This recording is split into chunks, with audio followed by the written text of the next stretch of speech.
Gold, trusted gold buyers. మీరు తాకట్టు పెట్టిన బంగారాన్ని విడిపించి ఈ రోజు ఉన్న మార్కెట్ ధరకు కొనబడను.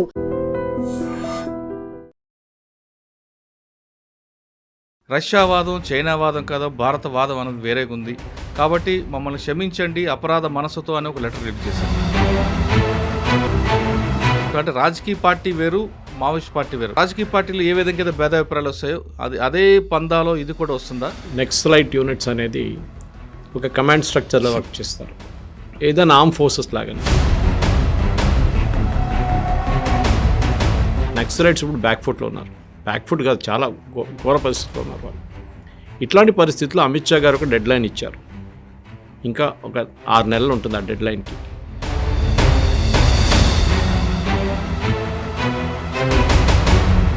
ఇప్పుడు మీకున్న అనుభవం ప్రకారం భారతదేశంలో విప్లవం వైపు, ఆ ఉద్యమం వైపు, ఆ 3 వైపు ప్రజలు ఉన్నారనుకుంటా.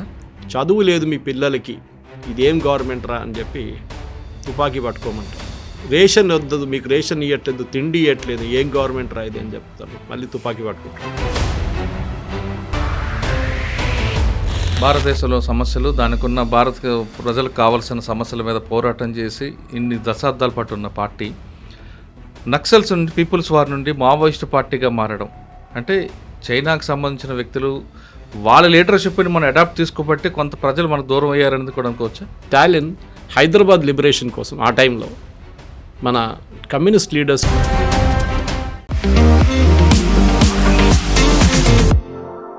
Welcome to I dream.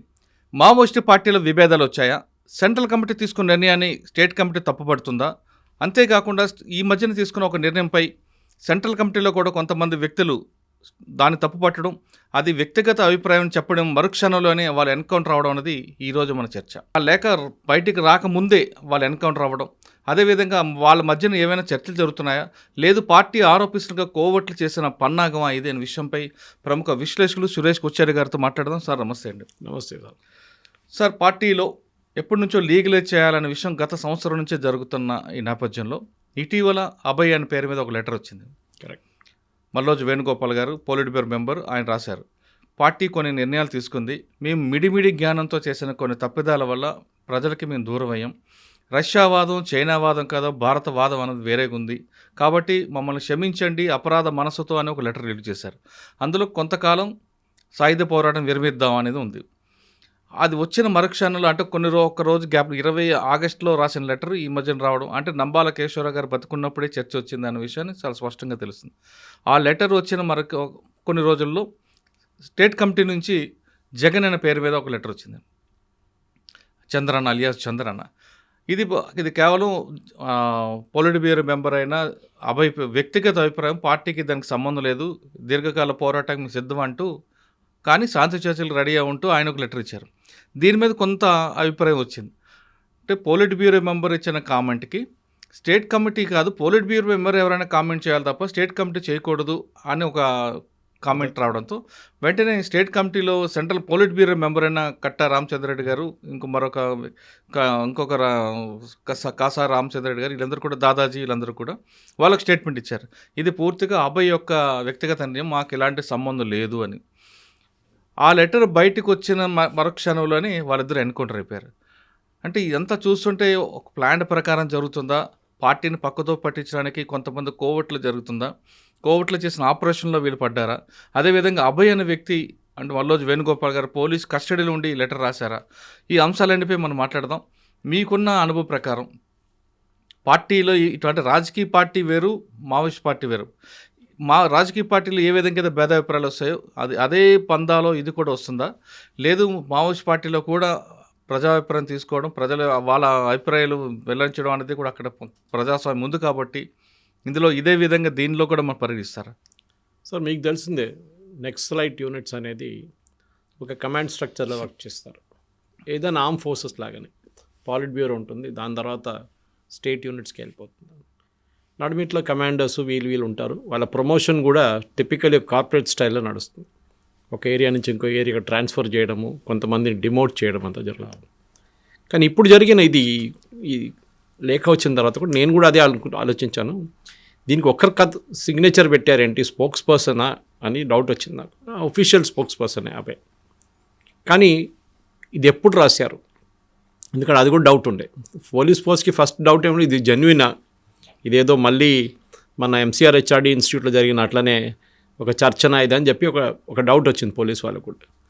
Definitely వాళ్ళు రిజెక్ట్ చేశారు ఫస్ట్. దాని తర్వాత చెప్పారు కరెక్ట్, ఈ లెటర్ వచ్చింది మనిషి దగ్గర నుంచి కరెక్టే, కానీ మేము ఇది యాక్సెప్ట్ చేయట్లేదని చెప్పారు. అది ఒక స్ట్రాటజీ. ఎందుకంటే నక్సలైట్స్ ఇప్పుడు బ్యాక్ఫుట్లో ఉన్నారు. బ్యాక్ఫుట్ కాదు, చాలా ఘోర పరిస్థితిలో ఉన్నారు వాళ్ళు. ఇట్లాంటి పరిస్థితుల్లో అమిత్ షా గారు ఒక డెడ్ లైన్ ఇచ్చారు. ఇంకా ఒక 6 నెలలు ఉంటుంది ఆ డెడ్ లైన్కి. దాని లోపల మొత్తం ఫినిష్ చేసేసారని చెప్పారు. ఇప్పుడు భయం ఏంటంటే వీళ్ళకి నక్సల్ అవుట్ఫిట్స్కి ఆ డెడ్ లైన్తో ముందు ఈ పోలీస్ ఫోర్సెస్ కంప్లీట్గా మమ్మల్ని ఫినిష్ చేస్తుంది. ఆల్రెడీ గద్రిచౌలి కానీ ఇటువైపు బస్తర్ వైపు ఉన్న దాంట్లో, అది కాకుండా బీహార్ జార్ఖండ్ వైపు ఉన్న మొత్తం అవుట్ఫిట్స్ని కంప్లీట్గా ఫినిష్ చేసామని డిసైడ్ చేశారు. తెలంగాణ ఒకటే నాకు డౌట్ ఉంది, ఎందుకంటే తెలంగాణలో ఎక్కువ ఎన్కౌంటర్ కనిపించట్లేదు. అది ఎందుకు జరగట్లేదు మనకు తెలియదు. కానీ ఎందుకో ఈ కొరియర్ బిజినెస్ లాస్ట్ ఒక 10-15 సంవత్సరాల నుంచి చాలా వీక్ అయిపోయినట్లుంది. ఆ సిస్టమే తీసేశారా, డైరెక్ట్ మీటింగ్ పెట్టుకుంటున్నారా, మీటింగ్ ఎక్కడ పెట్టుకుంటున్నారు? ఎందుకంటే నిఘా పెట్టడం మన మీద హ్యూమన్ ఇంటెలిజెన్స్ ఒకటి, టెక్నికల్ ఇంటెలిజెన్స్ ఒకటి. మనకు అందరికి తెలిసిందే తెలంగాణ పోలీస్ దీంట్లో ఛాంపియన్ హ్యూమన్ ఇంటెలిజెన్స్. అంటే ఉమ్మడి ఆంధ్రప్రదేశ్ అని చెప్పుకోవచ్చు మనం. ఈ హ్యూమన్ ఇంటెలిజెన్స్లోనే కొరియర్ నెట్వర్క్ని వీళ్ళు మొత్తం ధ్వంసం చేసినట్లు ఉన్నారు. ఇప్పుడు కూడా చూడండి సార్, లాస్ట్ ఒక 6 సంవత్సరాల నుంచి కొరియర్ అనే ఒక వర్డ్ కూడా కనిపించట్లేదు ఇట్లే. నాకు ఇప్పుడు కూడా గుర్తు, నేను ఉస్మానియాలో చదువుతున్నప్పుడు టైంలో కూడా కొరియర్ నెట్వర్క్ చాలా ఫేమస్ ఉండే. అప్పుడు పిల్లల్ని, కాలేజ్ స్టూడెంట్స్ని వాడుకుంటుండే వీళ్ళు, ఆర్ఎస్యూ పీడిఎస్యూ వాళ్ళని వాడుకుంటుండే కొరియర్. ఎందుకంటే వాళ్ళు బస్సులో పోతారు, దిగుతారు, చేతిలో ఒక లెటర్ ఉంటుంది, ఎవరు చూడరు, అది చెక్ చేయరు పోలీసు వాళ్ళు ఎక్కువ, వీళ్ళు స్టూడెంట్స్ కాదని చెప్పేసి. కానీ దాని తర్వాత పోలీసు వాళ్ళు కూడా తెలిసిపోయింది, మీకు తెలిసింది అది, దట్ ఈ కొరియర్ సిస్టమ్ అనేది అకాడమిక్స్ని యూజ్ చేస్తారు వీళ్ళు ఎక్కువ, డౌట్ ఉండదు వాళ్ళని. కానీ ఓవరాల్ స్ట్రాటజీ చూస్తే గవర్నమెంట్ది ఏంటంటే వీళ్ళని లీడర్షిప్ని ఫినిష్ చేయడం. అది ఈసారి మనకు తెలుసు, మీరు చెప్పారు ఆ లెటర్ బయటికి రాగానే 2 ఎన్కౌంటర్ అయిపోయారు. ఎన్కౌంటర్ సడన్గా జరగదు, ప్లాన్డ్ ఉంటుంది. ఒకటైతే వాళ్ళు కస్టడీలో ఉన్నారు ఆల్రెడీ, లేకుంటే వాళ్ళని ఐడెంటిఫై చేసి ఇక్కడ ఉన్నారని తెలిసి కొడతారు. ఎందుకంటే సెంట్రల్ కమిటీ మెంబర్ని కొట్టడం అనేది చిన్న పని కాదు. వాళ్ళ ప్రొటెక్షన్ మన అందరికి తెలిసిందే, వాళ్ళకి మల్టీ లేయర్ ప్రొటెక్షన్ ఉంటుంది. సార్, సెంట్రల్ కమిటీ మెంబర్లు సాధారణంగా 1-2 కలిపి ఉంటారా, విడివిడిగా ఉంటారా? విడివిడిగా ఉంటారు యూజువల్లీ, కానీ ఏదైనా మీటింగ్ ఉన్నప్పుడు వస్తారు కదా. కానీ ఇక్కడ మొన్న జరిగిన ఘటనలో ఇద్దరు ఒకే దగ్గర చనిపోవడం అనేది నాకు అనిపిస్తుంది వీళ్ళు ఆల్రెడీ పోలీస్ కస్టడీలో ఉన్నారనుకుంటాను ఆ టైంలో. బహుశా ఉండొచ్చు, ఎందుకంటే ఇంత క్విక్ రియాక్షన్ జరగదు లేకుంటే. ఆర్ మీరు చెప్పినట్ల వీళ్ళు మూమెంట్లో ఉండొచ్చు ఒక ప్లేస్ నుంచి ఒక ప్లేస్. ఎందుకంటే ఎప్పుడైనా సెక్యూరిటీ ఫోర్సెస్ కూడా చూడండి, వాళ్ళు డీజీ, ఐజీ, డిఐజీ అందరు ఒకటేసారి ఒక కాన్వాయ్లో వెళ్ళరు, సపరేట్ కాన్వాయ్లో పోతారు వాళ్ళు ట్రావెల్ చేసేటప్పుడు. ఎందుకంటే ల్యాండ్ మైన్ బ్లాస్ట్ ఏదైనా జరిగితే అందరు మొత్తం లీడర్షిప్ అవుట్ అయిపోతుంది. ఇదే మనం ఛత్తీస్గఢ్ నుంచి అప్పుడు మనం గుర్తుంది సార్ మీకు, విద్యాచరణ్ శుక్లా వీళ్ళని అందరినీ కాంగ్రెస్ లీడర్ని ఫినిష్ చేసినప్పుడు అన్నిటికంటే పెద్ద తప్పు అదే ఉండే. వీళ్ళందరూ ఒకటే కాన్వాయ్లో వెళ్ళారు, కొట్టడానికి చాలా ఈజీ ఉండే అన్నమాట. అది నేర్చుకున్న తర్వాత అలిపిరి ద్వారా నేర్చుకోవాల్సి ఉండే యాక్చువల్లీ, కానీ నేర్చుకోలేదు వీళ్ళు. కానీ ఈ సెంట్రల్ కమిటీ మెంబర్స్ని కొట్టడం అనేది ఈ అభయ్ ఇచ్చిన పీస్ టాక్స్కి నేను అనుకుంటాను, నా అంచనా ప్రకారం ఐ థింక్ సిపిఐ-ఎంఎల్ స్ప్లిట్ అయిపోయింది సార్. అంటే ఈ వాదం దాదాపు సంవత్సరం నుంచి నడుస్తుందండి. మళ్ళీ నంబాల కేశవరావు గారు ఉన్నప్పటి నుంచి కూడా పార్టీని లీగలైజ్ చేయాలని, ఎందుకంటే గతంలో 1975లో కొండపల్లి సీతారామయ్య గారు తీసుకున్న నిర్ణయాన్ని మరొకసారి పెడదాం అంటే పార్టీకి ప్రజలకి దూరం అవుతుంది, ప్రజలకు ఏం కావాలనే విషయాన్ని పార్టీ గుర్తుంచకుండా వాళ్ళు తీసుకున్న లైన్లోనే అదే విధంగా వెళ్ళడం బట్టి ఇది జరుగుతుందనేది చర్చ వచ్చింది. సార్, గవర్నమెంట్కి పోలీస్కి ఇప్పుడు కాదు 15-20 సంవత్సరాల ముందే తెలిసిపోయింది నక్సలిజం అనేది. ఇప్పుడు మీరు నేను దీనికన్నా ముందుకు ఒకసారి చెప్పాను, నేను వచ్చేది కేరళ నుంచి. అవును, కమ్యూనిజం పుట్టింది అంటే first elected communist government EMS Namboodiripad అక్కడే ఎలక్ట్ అయింది. చాలామంది నా ఫ్రెండ్స్ నా అడుగుతారు, మళ్ళీ నక్సలిజం అక్కడ ఎందుకు లేదు? వెస్ట్ బెంగాల్ నక్సల్ బారీ నుంచి మొదలైన నక్సలిజం వెస్ట్ బెంగాల్ ఇప్పుడు ఎందుకు లేదు? ఎక్కడో మహారాష్ట్ర, ఛత్తీస్గఢ్, ఇప్పుడు మనం చెప్పిన జార్ఖండ్ వైపు కొంచెం, తెలంగాణ వైపౌట్ అయిపోయారు ఆల్మోస్ట్ కంప్లీట్గా. మళ్ళీ ఎందుకు ఇక నక్సల్ ఏరియాలు ఎందుకు ఇది రావట్లేదు? హార్డ్ కోర్ నక్సలైట్స్ ఇప్పుడు కూడా సిపిఎం తక్కువేం కాదు, కేరళలో చాలా పట్టు ఉన్నాయి వాళ్ళకి. సిపిఐ-ఎంఎల్కి బీహార్లో ఇప్పుడు కూడా 6-8 సీట్లు వస్తుంది. అంటే న్యాచురల్లీ వాళ్ళకి సపోర్ట్ ఉందని కదా, అందరికి తెలుసు. దే ఆర్ కైండ్ ఆఫ్ ఒక అఫిలియేట్ పార్టీ సిపిఐ-ఎంఎల్ అంటే నక్సలైట్స్తోనే సంబంధం ఉన్న వాళ్ళు. కానీ ఎందుకో నాకు అనిపిస్తుంది ఈ స్ప్లిట్ ఇంజనీర్ చేసింది పోలీస్ వాళ్ళే. స్పెషల్లీ ఇంటెలిజెన్స్ స్పెషల్ బ్రాంచ్ వాళ్ళు ఉంటారు దీంట్లో, బహుశా దూరిపోయి ఉంటారు పార్టీ లోపల. మీరు చెప్పినట్లు కోవర్ట్ లేకుండా చేయలేరు సార్. మీకు తెలిసింది ఉంది, కోవర్ట్ లేకుండా ఒక ఆపరేషన్ కూడా చేయలేరు వీళ్ళు. కానీ కోవర్ట్ కూడా తెలుసు, వీళ్ళు చిన్న చిన్న గ్రామాల్లో కూడా పోలీస్ ఇన్ఫార్మర్ అని చెప్పి కాల్చి చంపేస్తారు అందరి ముందు. కానీ ఒక సెంట్రల్ కమిటీ మెంబర్ని చేయలేరు కదా. ఆయన పారిపోతుంటే కూడా హెల్త్ ఇష్యూ అని చెప్పి దీనికన్నా ముందు చాలామంది పార్టీ నుంచి బయటికి వెళ్ళిపోయారు, అంటే అవుట్ఫిట్ నుంచి బయటికి వెళ్ళిపోయారు. ఇది ఈసారి కూడా నేను అనుకుంటాను ఒక స్ప్లిట్ జరుగుతుంది. దాంట్లో తెలంగాణ విభాగం సపరేటు, నార్త్ అంటే మిడిల్ నుంచి నార్త్ ఛత్తీస్గఢ్ నుంచి అటువైపు స్ప్లిట్ అయిపోతుంది. ఎందుకంటే తెలంగాణ యూనిట్ డామినేషన్ చాలా సంవత్సరాలు కాదు, ఇప్పుడు నక్సల్ మూమెంట్ మొదలైనప్పటి నుంచి తెలంగాణ వాజ్ డామినెంట్. అంటే ఉమ్మడి ఆంధ్రప్రదేశ్ని చెప్పుకోవచ్చు మనం. కానీ మనందరూ తెలిసిందే వరంగల్ నుంచి ఇటువైపు వచ్చి ఆంధ్ర ఏజెన్సీ ఏరియా నుంచి కూడా వేరండి పరిస్థితులు వేరు, ఇప్పుడు పరిస్థితులు వేరు. కరెక్ట్. ఇప్పుడు మీకున్న అనుభవం ప్రకారం భారతదేశంలో విప్లవం వైపు, ఆ ఉద్యమం వైపు, ఆ మూడు వైపు ప్రజలు ఉన్నారనుకుంటా. ఇప్పుడు ప్రజలకి ఏం చేశారంటే గవర్నమెంట్ సార్, బేసిక్లీ ఒక ఎగ్జాంపుల్ ఇస్తాను. స్కూల్ లేదు, చదువు లేదు మీ పిల్లలకి, ఇదేం గవర్నమెంట్ రా అని చెప్పి తుపాకీ పట్టుకోమంటారు. స్కూల్ పెట్టారు. రేషన్ వద్దదు, మీకు రేషన్ ఇవ్వట్లేదు, తిండి ఇవ్వట్లేదు, ఏం గవర్నమెంట్ రా ఇది అని చెప్తాను, మళ్ళీ తుపాకీ పట్టుకుంటాడు. చదువుకున్న ఇంజనీరింగ్, నీకు ఉద్యోగం రాలేదు, అక్కడ చూడు, పక్కనోడికి చూడు, ఆడు చూడు, జమీందార్ ఆడు, అంటే జమీందార్ టైపు కాంట్రాక్టర్, వాడికి 5 కార్లు, 5 అంతస్తుల బిల్డింగు, 10 మంది పనిమనుషులు, ఈ చూడరా నెక్స్ట్ లైట్స్ అంటే. మీరు ఎలిమెంట్స్ అన్నీ తీసేస్తుంది. ఇట్లాంటి చాలా ఉంటాయి ఎలిమెంట్స్ ఎక్స్ప్లాయిట్ చేయడానికి. ఇదన్నీ తీసేస్తే సార్ సపోర్ట్ తగ్గిపోతుంది. అదే పోలీసులు కూడా చాలా టైం నుంచి ట్రై చేస్తున్నారు. ఇది గవర్నమెంట్ కూడా కోవర్ట్గా ట్రై చేస్తున్నారు ఇది కూడా చేయడానికి. ఎందుకంటే వాళ్ళ బేస్ సపోర్ట్ అదే కదా సార్. ప్రజల దగ్గర నుంచి వెళ్ళి బియ్యం తీసుకోవాలన్నా కానీ, ప్రజల దగ్గర నుంచి వెళ్ళి ఏదైనా తినడానికి ఏమైనా తీసుకోవాలంటే, మీరు చెప్తున్నట్లుగా సార్ ప్రజలకు ఏ సమస్య ఉందో ఆ సమస్యను గతంలో గుర్తించారు కాబట్టి పార్టీ ఆ విధంగా వెళ్ళింది, ప్రజలకు దగ్గరైంది. కరెక్ట్. కానీ కాలక్రమంలో ప్రభుత్వాలు కిందకి రావడం, అంటే ప్రభుత్వాలు కిందకి రావడానికి ప్రధాన కారణం పార్టీ తీసుకున్న లైను, వాళ్ళు చేసిన ఆపరేషన్ బట్టి ప్రభుత్వం కూడా కిందకు వచ్చి గ్రామీణ ప్రాంతాలు రావడం, మౌలిక వసతులు కల్పించింది, ప్రజలు గుర్తించింది. ఇటువంటి సమయంలో ఇప్పుడు మనంతా టెక్నాలజీ వైపు వెళ్తున్న క్రమంలో పార్టీకి దగ్గరగా అవ్వడానికి విద్యార్థులు కానీ లేదంటే చదువుకునే వాళ్ళు ఎవరు రావట్లేదు. కరెక్ట్. ఈ క్రమంలో జరుగుతున్న టైంలో ఒక సమస్య ఉన్నప్పుడు దాన్ని గుర్తించి, మీరు చెప్పారు ఇందాక, ఒక కార్లు ఉన్నాయి లేదా భూస్వామ్య వ్యవస్థ ఉంది, దున్నేవాడి భూమి ఉంది, అటు గుర్తించి వాళ్ళందరూ ప్రజలకు పార్టీకి దగ్గర అయ్యారనేది. కానీ ఇప్పుడున్న ఈ సమాజంలో మీరు శ్రీలంక తీసుకోండి, బంగ్లాదేశ్ తీసుకోండి, నేపాల్ తీసుకోండి, అక్కడ ఏ పార్టీ లేదు. కానీ అక్కడ పరిస్థితి మారిపోయింది కాబట్టి వాళ్ళే వాళ్ళ సమస్యలు గుర్తించుకున్నారు, వాళ్ళే ఈరోజు తిరుగుబాటు చేశారు. ఇంత డెవలప్ అయిన ఈ కంట్రీలో ఇప్పుడు భారతదేశంలో సాయుధ పోరాటం అవసరమా? సాయుధ పోరాటం లేకుండా 3 స్టేట్లు కూడా గెలుపొంది. కరెక్ట్. అయిపోయింది సార్, అవుట్డేటెడ్. ఆ ఫిలాసఫీ అవుట్డేటెడ్. మీరు చెప్పండి, వరల్డ్ వైడ్లో ఇప్పుడు లోకంలో కమ్యూనిస్ట్ గవర్నమెంట్లు ఎక్కడ ఉన్నారు సార్? పెద్దగా ఎక్కడండి అది? ఇక్కడ మీకు కనిపిస్తే కొంచెం వెనిజువేలాలో ఒకటి కనిపిస్తుంది. క్యూబాలో అయితే కమ్యూనిజం మోడల్ అయిపోయింది. అన్నిటికంటే బిగ్ డాడీ సోవియట్ యూనియన్ పోయింది. అవును. చైనా యుఎస్ కన్నా క్యాపిటలిస్ట్ అయిపోయారు. కమ్యూనిజం అనే కాన్సెప్ట్ అదే పోయింది కదా సార్. ఫస్ట్ ఆఫ్ ఆల్ వీళ్ళకి ఫస్ట్ మారల్ సపోర్ట్ ఎక్కడి నుంచి వస్తుండే ముందు మనకు తెలుసు. చిన్న ఆపరేషన్ చేయించుకోవాలంటే రష్యాకి వెళ్తుండే ముందు కమ్యూనిస్ట్ లీడర్స్ అందరూ. కానీ మీరు చెప్పిన దాని ప్రకారం ఈ గవర్నమెంట్ ఎప్పుడెప్పటి నుంచి అక్కడ కాన్సన్ట్రేట్ చేయడం మొదలుపెట్టిందో ప్రజలు అక్కడి నుంచి వీళ్ళ దగ్గర నుంచి దూరం అయ్యారు. ఇంకోటి ప్రజలు కూడా తెలిసిపోయింది ఇది ఎక్కువ రోజులు నడవదు. ఎందుకంటే క్లాస్ ఎనిమీ అని చెప్పి మొదలు పెట్టారు వీళ్ళందరూ. కాన్సెప్ట్ అదే ఉండే కదా సార్. నక్సలిజం కాన్సెప్ట్ అంటే బూర్జువా, ఆయన క్లాస్ ఎనిమీ, ఆయన చంపాలి, ఆడు చిన్న కాంట్రాక్టర్ అయితే కూడా వాడిని ఫినిష్ చేయాలి, వాడు డబ్బులు సంపాదిస్తున్నాడు. కానీ అది లాస్ట్ జనరేషన్ సార్. ఒక 1990 తర్వాత పుట్టిన జనరేషన్కి మీరు వరంగల్ వెళ్ళండి, కాకతీయ అక్కడ ఆ ఏరియాలో వెళ్తే మీకు రిక్రూట్స్ దొరకట్లేదు. పీడిఎస్సీ ఎక్కడుంది సార్? ఇప్పుడు లేదు. ఆర్ఎస్సీ ఉందా సార్? ముందు రైతులదే కదా ఉండే, రైతుల వైపు నుంచి ఒకటి ఉండే, ఈ స్టూడెంట్స్ వైపు నుంచి ఒకటి ఉండే. వీళ్ళిద్దరిని రిక్రూట్మెంట్ గ్రౌండ్ పోయింది సార్ వాళ్ళది. కొత్త రిక్రూట్స్ మీరు యావరేజ్ అయ్యి చూడండి. అంటే దానికి కారణం ఏమనుకోవచ్చు అంటే ప్రజలకు ఏం కావాలనే విషయం గుర్తించకుండా వాళ్ళ భావజాలను ప్రజల మీద వృద్ధం బట్టి ఇది అంత దూరం అనుకోవచ్చు. కరెక్ట్. ఎందుకంటే ఒక యారగెన్స్ వచ్చేసింది సార్ ఈ లీడర్స్కి, నక్సల్ లీడర్స్కి. మేము చెప్పిందే నిజం, మీరందరూ వినాల్సిందే. కాలం మారిపోయింది సార్ చాలా మటుకు.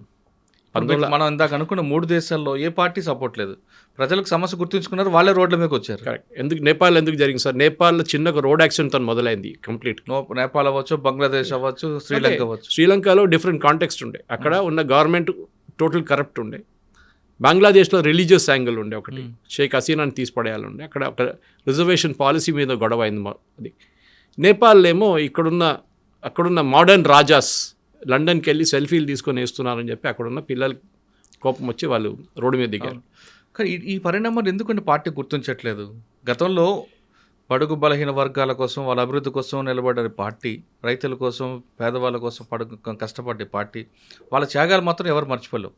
వాళ్ళు ఎండనక వాననక ఎక్కడ అడవిలో ఉంటారు, కష్టపడతారు, అన్నీ చేశారు. అంటే రక్త సంబంధం కన్నా వర్గ సంబంధం గొప్పదని నమ్మిన పార్టీ వాళ్ళు ప్రజలకు ఏం కావాలి, ప్రజలు ఇప్పుడు ఎందుకు ఏం కోరుకుంటున్నారు అనే విషయాన్ని మర్చిపోయి అదే భావజాలంతో అదే సాయుధ పోరాటం అనేది ఎంచుకోవడం అనేది మనం ఏ విధంగా అనుకోవాలండి? నల్గొండ, కరీంనగర్, ఖమ్మం వైపు నక్సలిజం మీరు ఇప్పుడు కూడా తిరిగితే అమరవీర స్తూపాలు అన్నీ కనిపిస్తున్నాయి. లాస్ట్ ఒక 5 సంవత్సరాలు ఏదైనా ఎన్కౌంటర్ జరిగిందా సార్ అక్కడ? మేజర్ ఎన్కౌంటర్ ఏం లేదు. అంటే ఇప్పుడు పార్టీ మీరు అన్నట్లుగా తెలంగాణ వైపు షెల్టర్ జోన్గా పెట్టుకుంది. అదే. సో ఏమవుతుందంటే వీళ్ళ బేసిక్ రిక్రూట్మెంట్ గ్రౌండ్ పోయింది సార్ వీళ్ళది. ఒకటి, ప్రజలు దూరం అయిపోయారు. ఎందుకు దూరం అయ్యారు? నెక్స్ట్ జనరేషన్ వీళ్ళ ఫిలాసఫీని బిలీవ్ చేయట్లేదు. ఇప్పుడు కూడా వాళ్ళ నాన్నగారు ఉంటే వాళ్ళు బహుశా ఇప్పుడు కూడా సింపతి ఉండొచ్చు నెక్స్ట్ అవుట్ఫిట్. ఇంకోటి, ఊర్లలో కూడా పిల్లలు బయటికి చదువుకోవడానికి వెళ్తున్నారు. ఊర్లలో ఎవరు లేరు ఇప్పుడు. అక్కడ ఉన్న అందరు ముసలోళ్ళు, లేకుంటే వాళ్ళు ఒక మిడిల్ ఏజ్డ్ 40-45 ఉన్నాయి. పిల్లలు యంగ్స్టర్స్ అందరూ సిటీకి వెళ్ళిపోతున్నారు, అక్కడ వెళ్ళి చదువుకుంటున్నారు. వీళ్ళకి రిక్రూట్మెంట్ లేదు అక్కడి నుంచి. ముందేముంది సార్, ఒక మోటివేషన్ చేయడం, తుపాకీ వేయడం, డబ్బులు పంచిపెట్టరు కదా, ఓపెన్గా పంచిపెట్టరు. శాలరీ ఏం లేదు కదా నక్సలిజం అవుట్ఫిట్స్లో. కానీ అక్కడ కూడా మీరు చూడండి, సరెండర్ చేసిన వాళ్ళు ఎందుకు సరెండర్ చేస్తున్నారు చూడండి సార్. ఒకటి, వాళ్ళు హెల్త్ రీజన్ అని చెప్తారు. రెండవది, మనం మారిపోయాం, మన దారి నుంచి మారిపోయినాం, టోటల్ మారిపోయిన తర్వాత మాకు ఇప్పుడు ప్రజలతో సంబంధం ఏం లేదని చెప్పి మేము సరెండర్ చేస్తున్నాం. అంటే సరెండర్ చేసినోడు ఎక్స్క్యూజ్ ఉంటుంది లేదైనా ఒకటి. కానీ మీరు 70, 80, 90కి వచ్చిన తర్వాత 90 తర్వాతనే మార్పులు మొదలైంది సార్. అండ్ స్పెషలీ 2010 తర్వాత మీరు చూస్తున్నారు కంప్లీట్గా ఒక నక్సల్ అవుట్ఫిట్స్కి ఒక డిక్లైన్ మొదలైంది. కానీ మోదీ గారు వచ్చిన తర్వాత, స్పెషలీ అమిత్ షా గారు వచ్చిన తర్వాత ఈ నక్సల్ మూమెంట్ని కంప్లీట్గా ఫినిష్ చేసేయాలని చెప్పి, ఎందుకంటే మనం 2.5 ఫ్రంట్ వార్ అంటాం. బిపిన్ రావత్ గారు ఒకసారి చెప్పారు, ఇది పాకిస్తాన్, చైనా అండ్ నక్సల్స్. అది అర్బన్ నక్సల్స్ ఉండొచ్చు, రూరల్ నక్సల్స్ ఉండొచ్చు. కానీ వీళ్ళని కంప్లీట్గా వైప్అవుట్ చేయాలి. ఎందుకంటే ఒకటి మీరు చూసుంటారు, వేదాంత కానీ మైనింగ్ కంపెనీస్ దగ్గర డబ్బులు గుంజుకుంటుండే ముందు వీళ్ళు ట్యాక్స్లు కలెక్ట్ చేసుకుంటుండే. అది పార్టీ ఫండ్ అంటారు వాళ్ళు, ఏదైనా పేర్లో పెట్టుకోవచ్చులే. మీరు రెసీట్ కూడా ఇస్తారో అది కూడా తెలియదు నాకు. ఇస్తారు రెసీట్ కూడా, ప్రతిది కూడా అకౌంట్ ఉంటుంది. సో అట్లాంటి దాంట్లో నేను వాళ్ళని సమర్థించడం కాదు, వాళ్ళు కలెక్ట్ చేసిన ప్రతి డబ్బు, ప్రతి ఖర్చు, ప్రతిది కూడా పేపర్ మీద ఉంటుంది. సో అది ఆ ఫిలాసఫీ ఆ టైంలో ఉండొచ్చు. బహుశా ఇప్పుడు ఎట్లయిపోయిందండి, ఇప్పుడున్న వాళ్ళకి కొంచెం యంగ్స్టర్స్కి కొంచెం లగ్జరీ కస్టమ్డ్ అయిపోయారు. ఈ అడవిలో ఎన్ని రోజులు ఉంటారు సార్? ఒక మోటివేషన్ ఉండాలి కదా. ఇప్పుడు మీరు షేగవరా చూస్తే బొలివియన్ జంగిల్స్ నుంచి ఫైట్ చేసినప్పుడు కూడా ఆ టైంలో ఒక ఫిలాసఫీ ఉండే, మేము ఒక మార్పు తీసుకురాబోతున్నాం. లాస్ట్ ఏమైంది సార్ షేగవరాతో? కాల్పులు చనిపోయారు కదా ఆయన. అంటే అదొక మీరు చెప్తున్న కారణంతో పాటు నక్సల్స్ భారతదేశంలో సమస్యలు, దానికి ఉన్న భారత ప్రజలకు కావాల్సిన సమస్యల మీద పోరాటం చేసి ఇన్ని దశాబ్దాల పాటు ఉన్న పార్టీ నక్సల్స్ నుండి, పీపుల్స్ వార్ నుండి మావోయిస్ట్ పార్టీగా మారడం అంటే చైనాకు సంబంధించిన వ్యక్తులు వాళ్ళ లీడర్షిప్ని మనం అడాప్ట్ తీసుకోబట్టి కొంత ప్రజలు మనకు దూరం అయ్యారనేది కూడా అనుకోవచ్చా? చైనా డిక్లైన్ కూడా ఒక రీజన్ సార్ దీనికి. స్టాలిన్ ఒకసారి, అప్పుడు రష్యాకి వద్దాం, స్టాలిన్ హైదరాబాద్ లిబరేషన్ కోసం ఆ టైంలో మన కమ్యూనిస్ట్ లీడర్ స్టాలిన్ని కలిసి హైదరాబాద్ని కమ్యూనిస్ట్ ఏరియాగా ఉంచుకుంటాం, మనం రాజ్యంగా తయారు చేద్దామని చెప్పారు. Stalin was all for it. మీరు కూడా చదువుంటారు, చాలా పుస్తకాలు ఉన్నాయి తెలంగాణ గురించి. కానీ స్టాలిన్ ఒక మ్యాప్ వేసేసి, మ్యాప్ టేబుల్ మీద పెట్టి నాకు సీ రూట్ చూపించమన్నారు. ఎక్కడుంది సీ? మన బే ఆఫ్ బెంగాల్ ఇటు అరేబియన్ సీ ఎటు వెళ్ళొచ్చు మనం అని అడిగితే, లేదు, కనెక్షనే లేదన్నారు. ఫర్గెట్ ఇట్ అని చెప్పి బంద్ చేసి పడేశారు. వీళ్ళందరూ తిరిగి వచ్చారు, పెద్ద పెద్ద కమ్యూనిస్ట్ లీడర్లు ఆ టైంలో. చాలామంది దాని నుంచి ఆంధ్ర మహాసభ నుంచి వెళ్ళిన వాళ్ళు ఉన్నారు దాంట్లో. వాళ్ళు ఏం చెప్పారు, ఆ టైంలోనే కమ్యూనిస్ట్ మూమెంట్ని భారతదేశంలో మనం తీసుకురాలేమని చెప్పి అప్పుడే గుర్తుపట్టారు.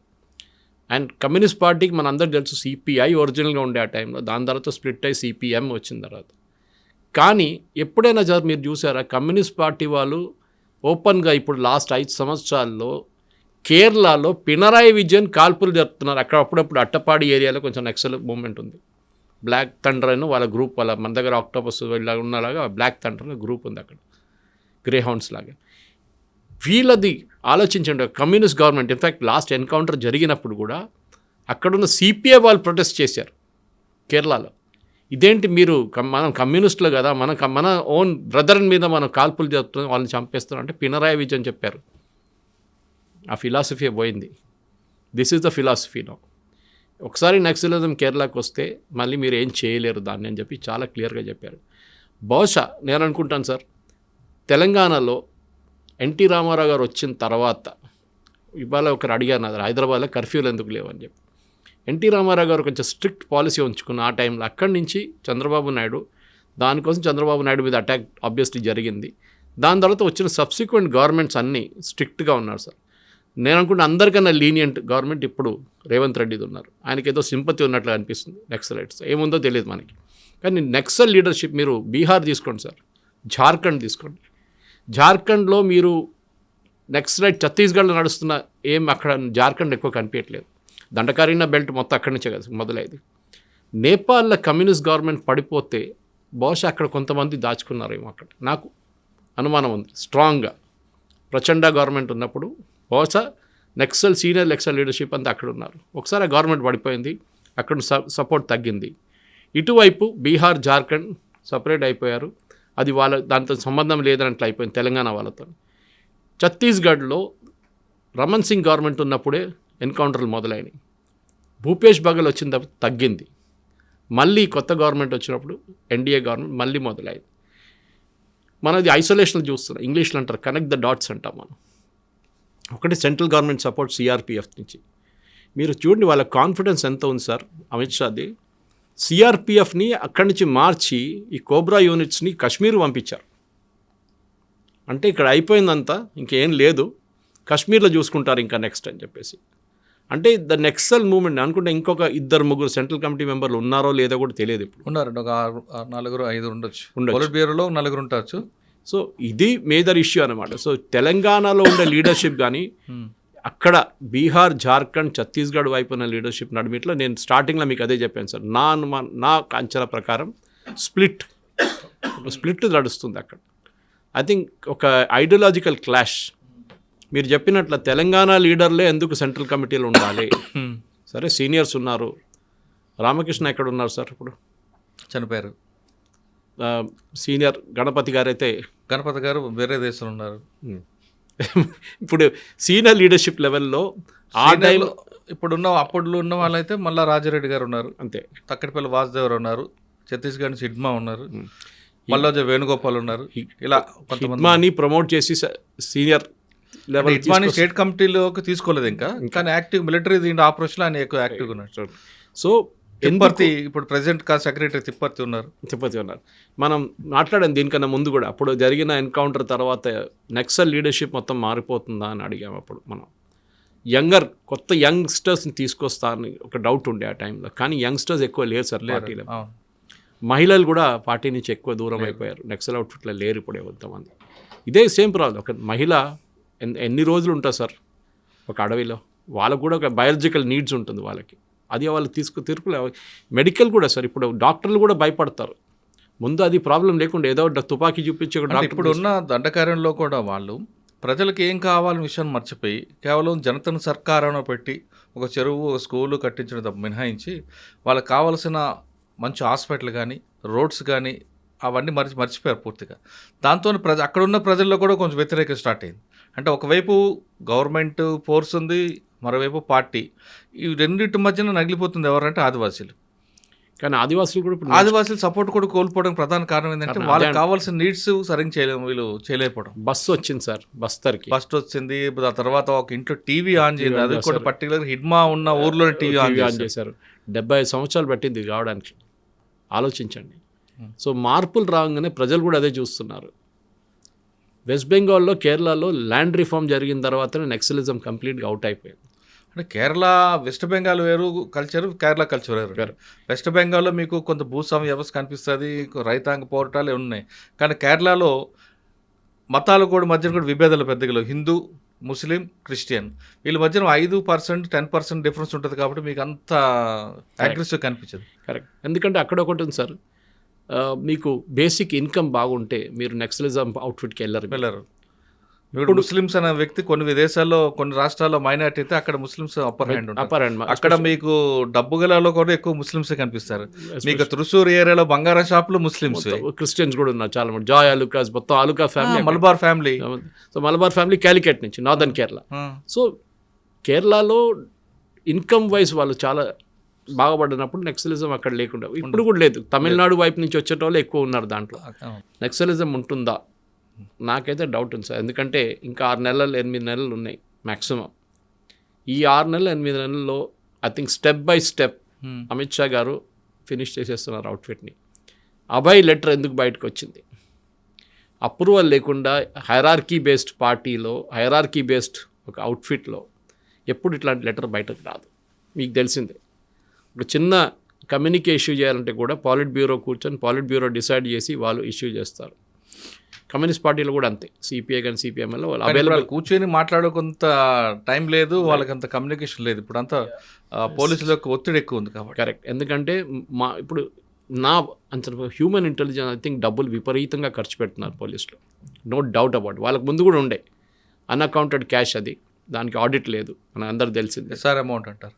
సో దాన్ని వీళ్ళు వాడుకుంటున్నారు. అండ్ ఐ థింక్ ప్రజలు కూడా దీంతో మీరు చెప్పినట్టు ఒక స్కూల్ రాగానే, లేకుంటే అక్కడ ఒక బస్సు వచ్చినా కానీ, ఒక టెలివిజన్ సెట్ వచ్చినా కానీ, కమ్యూనిటీ హాల్ కట్టినా కానీ వీళ్ళకి డెఫినెట్గా డెవలప్మెంట్ చూస్తున్నారు. ఈ డెవలప్మెంట్ అనే మాట మీదనే నెక్స్ట్ రైట్లు ఇన్ని రోజులు ఆడుకున్నారు. ఆ డెవలప్మెంట్ గవర్నమెంట్ తీసుకొచ్చినప్పుడు న్యాచురల్గా మొత్తం ఇక్కడి నుంచి ఎగిరిపోతుంది. ఇంకోటి వీళ్ళ మీద ఉన్న నిఘా సార్, అది చాలా టైట్ అయిపోయింది. మీకు తెలిసిందే, ఒక దళం ఇక్కడి నుంచి అక్కడ మూవ్గానే వీళ్ళకి తెలిసిపోతుంది. ఎవరో ఉన్నారు, డెఫినెట్గా కోవర్ట్లు ఉంటారు, ఎక్కడ లేని కోవర్ట్లు అన్ని ప్లేసెస్లో ఉంటారు. కోవర్ట్లో ఉంచుకొనే వీళ్ళు డెఫినెట్గా అదంతా చేస్తున్నారు. నేను స్టార్టింగ్లో చెప్పింది కొరియర్ కూడా, ఆ కొరియర్ సిస్టమ్ బహుశా మొత్తం ధ్వంసం అయిపోయింది. ఇప్పుడు అది లేదు, ఆ కొరియర్ సిస్టమ్ లేదు. నాకు ఇప్పుడు కూడా గుర్తుంది, ముందు నేను కాలేజ్ చదువుకున్నప్పుడు మన రామ్నగర్ గుండు అని మా ఇంటి దగ్గర ఏరియా ఉండి, ఒకరే పక్కన నిలబడి మాట్లాడుతాం, మేము 5 మాట్లాడు, సడన్గా స్పెషల్ బ్రాంచ్ వచ్చి దిగి ఒక ఇంటి లోపల అయితే 10 మంది పట్టుకొచ్చేస్తారు వాటికి.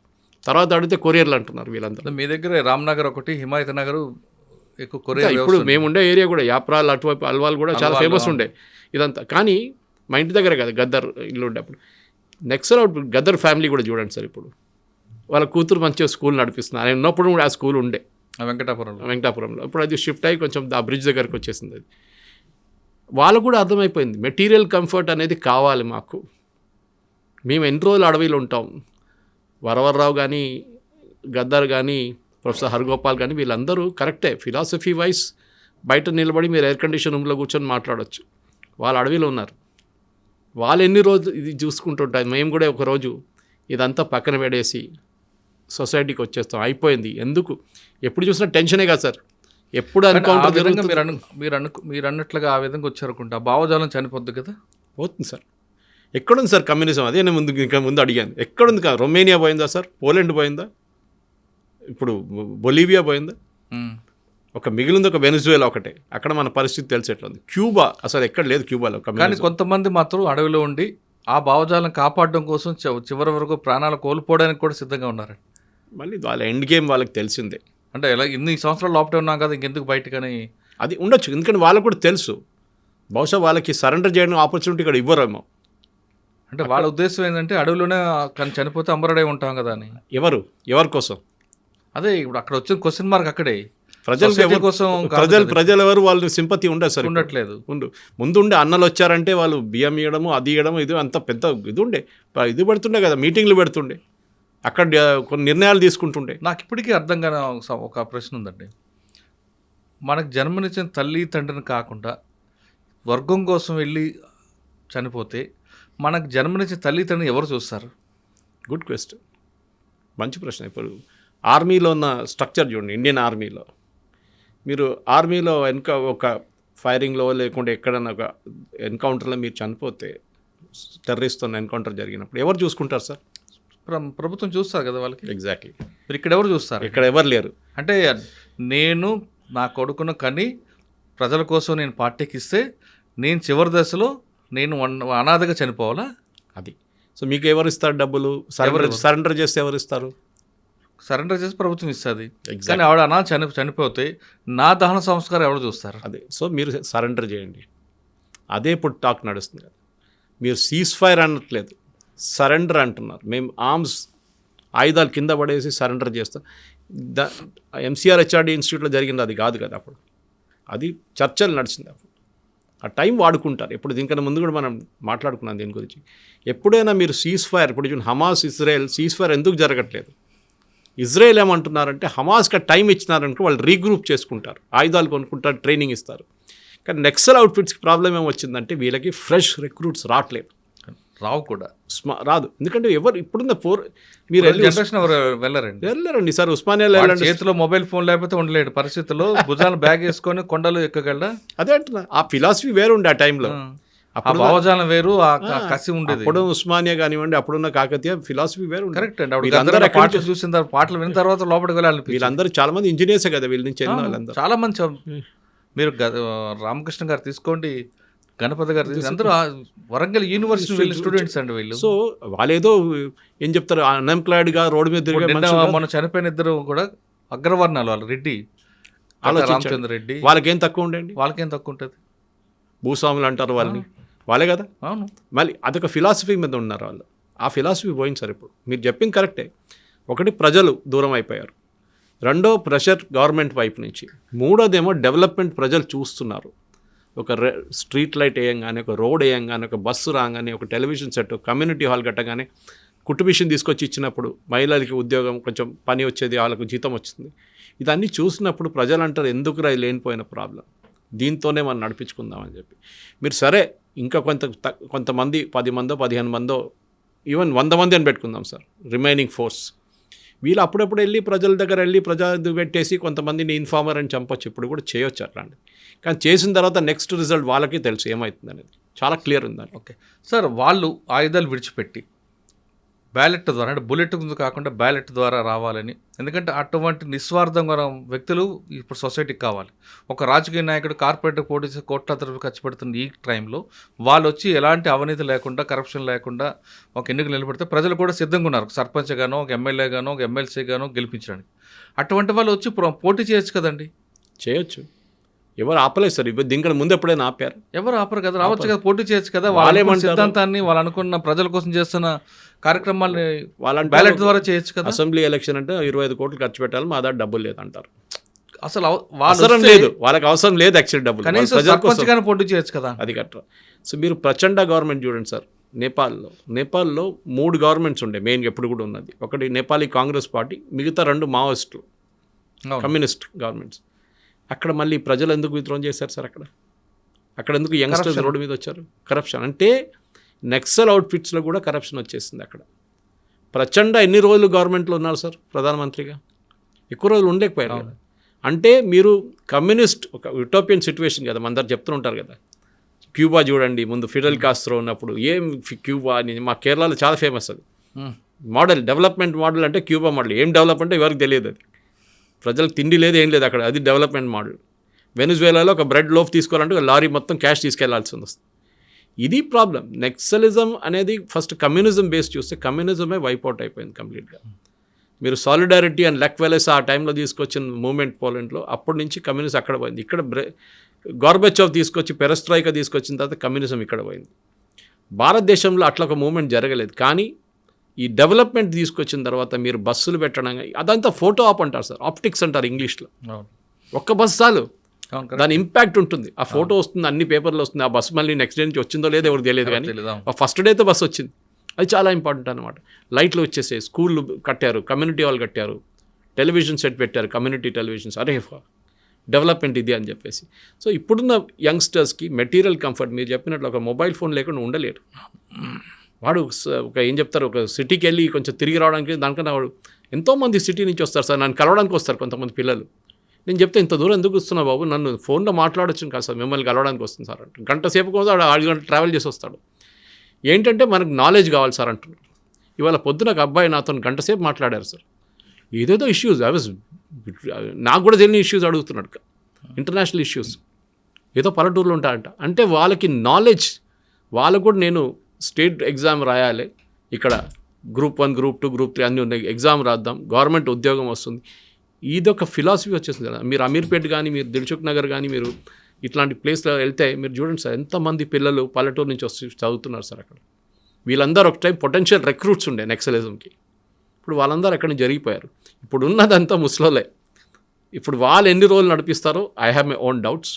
ఎందుకంటే బాటమ్ లేయర్ కొట్టేశారు police first. Inner ring protection లేదు, వీళ్ళకి మిడిల్ రింగ్ ప్రొటెక్షన్ కూడా లేదు. వీళ్ళ దగ్గర కోర్ గ్రూప్ ప్రొటెక్షన్ ఒకటే ఉంది వీళ్ళ దగ్గర. ఇప్పుడు నెక్స్ట్ రైట్ ఆ కోర్ గ్రూప్ కూడా ఎన్ని రోజులు ఉంటారో చూడాల్సింది. ఎందుకంటే ప్రజా సంఘాలు ఒకసారి అది పోయిందనుకోండి, దే ఆర్ అవుట్. సూపర్. ప్రస్తుతం భారతదేశంలో ఉన్న పరిస్థితులకి అనుగుణంగా పార్టీ తీసుకున్న నిర్ణయాలు లేవు కాబట్టి ప్రజలకు పార్టీకి మధ్యన గ్యాప్ వచ్చింది అంటున్నారు సురేష్ గారు. ఒకప్పుడు భావజాలం, ఒకప్పుడున్న నక్సలిజం, ఒకప్పుడున్న పరిస్థితికి, భూస్వామ్య వ్యవస్థకి, పెత్తందారుల పోకడలకి వ్యతిరేకంగా వెళ్ళిన సంఘాలన్నీ కూడా, యువకులు కూడా ఇప్పుడు భారతదేశంలో అటువంటి పరిస్థితులు లేవు.